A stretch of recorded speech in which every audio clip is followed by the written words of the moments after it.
முருகனும் தமிழும் ஒன்று, பிரிக்கவே முடியாது.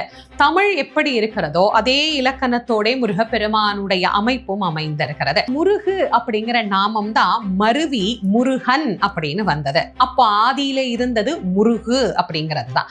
இப்ப தமிழ் அப்படிங்கிற வார்த்தை எடுத்தீங்கன்னா அதுல த மீ இழ் 3 எழுத்துக்கள் வருகிறது.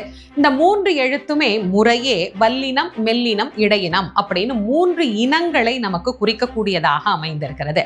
அதையே நீங்க முருகு அப்படிங்கிற வார்த்தை எடுத்துக்கிட்டீங்க அப்படின்னா மகரமையின் மேலே உகர உயிரேரியாக மு என்கின்ற எழுத்தும், ரகரமையின் மேலே உகர உயிரேரியாக ரு அப்படிங்கிற எழுத்தும், ககரமையின் மேலே உகர உயிரேரியாக கு அப்படிங்கிற எழுத்தும் அமைந்திருக்கிறது. மு ரு கு. முருகு முருகு முருகு என யார் ஒருவர் உருகுகிறார்களோ அவர்களிடத்திலே கண்முன்னே தோன்றி காட்சி தரக்கூடியவராம் முருகப்பெருமான்.